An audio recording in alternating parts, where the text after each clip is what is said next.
Welcome everyone, join us today as we celebrate the remarkable journey of influential musician Glenn Cornick, the original bassist for the legendary British rock band Jethro Tull. So let's dive in. Glenn Douglas Barnard Cornick, born the 23rd of April 1947 in Barrow-in-Furness in Lancashire, England. Born Glenn Barnard, his parents separated when he was 3 years old. After his mother remarried, he took his stepfather's last name, becoming Glenn Cornick.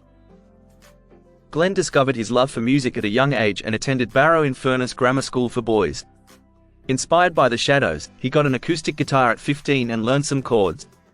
When he saw a local bass player perform, Glenn wanted to join a band. He traded his guitar for a bass and, despite knowing little, played his first gig the same evening. Fired after 2 gigs, Glenn spent hours practicing and eventually joined the Vikings, marking the start of his music career and leading to his discovery of the bass as his natural instrument. At 17, seeking more opportunities, Glenn left his hometown for Blackpool with his Fender bass and never looked back. Playing with several bands in Blackpool, Glenn joined the John Evan Band, also known as the John Evan Smash. When blues music became popular in London, they moved there to focus on blues. The group recorded 3 songs at Regent Sound Studios in April 1967 and performed at the Marquee Club in June the same year. In November, the band relocated to Luton, Bedfordshire, and signed a management deal with Terry Ellis and Chris Wright.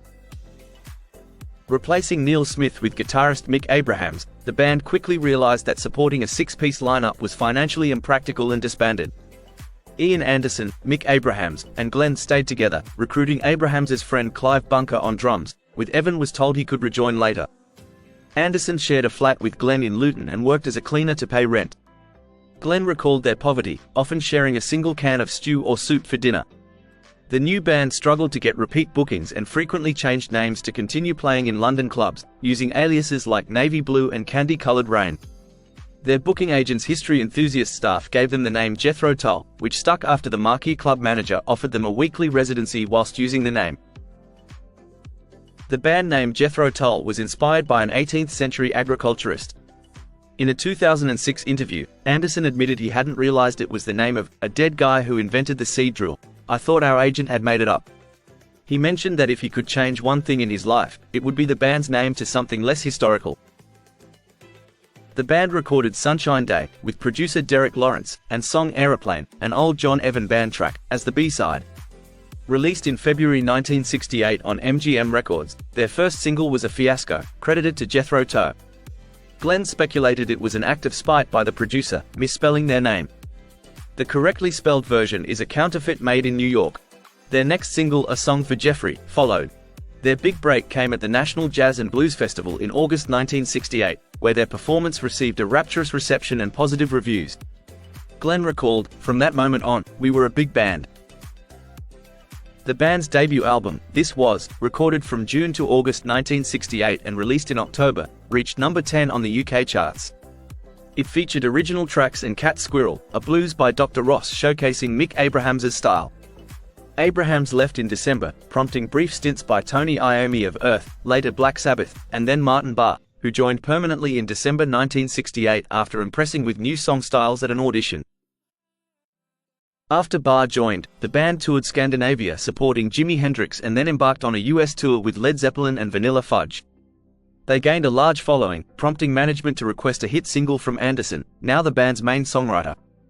Living in the Past became their breakthrough, reaching number 3 in the UK and number 11 in the US, leading to a Top of the Pops appearance. Their next album, Stand Up, recorded from April to May and August 1969, topped the UK charts upon its September release. Anderson, now firmly established as leader and songwriter, composed all but one track, including a jazzy reworking of J.S. Bach's Bourrée. Following Stand Up's release, they embarked on their first US headlining tour, including a performance at the Newport Jazz Festival. Despite an invitation, the band declined to play at Woodstock, wary of being pigeonholed into a hippie musical scene. In January 1970, Jethro Tull returned to BBC's Top of the Pops, performing Witch's Promise. John Evan, who had been studying music in London after the John Evan Band disbanded, rejoined the group early that year as a session musician for their next album, Benefit, in 1970. Initially reluctant due to his studies, Evan eventually resumed playing keyboards for the band on tour. Benefit reached number 4 in the UK and number 11 in the US, establishing Jethro Tull as a top live act, with sold-out arenas and landmark performances, including Carnegie Hall. Glenn left the band at the end of the tour. It was stated he had wanted to socialize and party whilst on tour, while the other band members were more reclusive. Glenn said later that he was fired by Anderson, while the band's official website said he was invited to leave. After departing from Jethro Tull, Glenn collaborated as a session musician on Lee Stevens' 1971 album. Encouraged by his manager Terry Ellis, Glenn formed Wild Turkey, initially with Graham Williams, Alan Lewis, John Pugwash Weathers, and Gary Pickford Hopkins. However, Weathers and Williams left for Graham Bond's Magic before Wild Turkey recorded any material. The lineup then solidified with John Blackmore on guitar and vocals, and Jeff Jones on drums. Wild Turkey released their debut album, Battle Hymn, which charted modestly at number 193 on the Billboard 200. They followed up with another album, simply titled Turkey, before disbanding.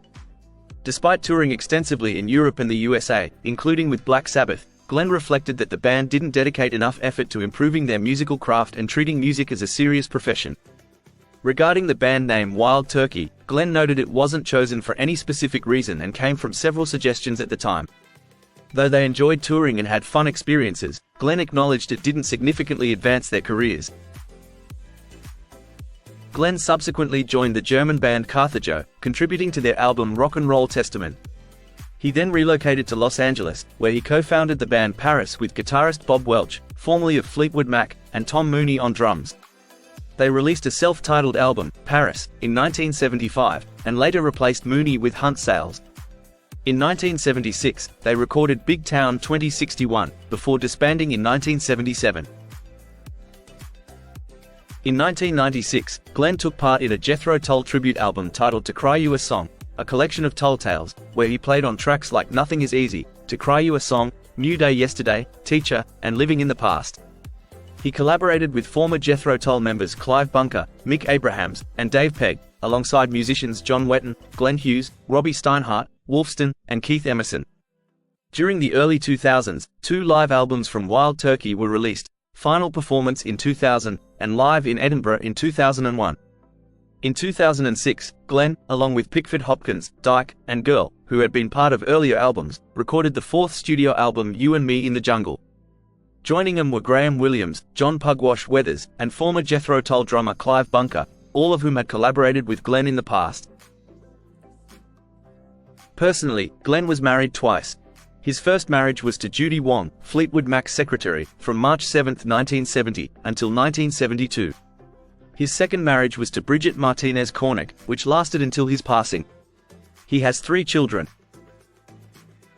Sadly, on the 28th of August 2014, Glenn Cornick died of congestive heart failure at his home in Hilo, Hawaii.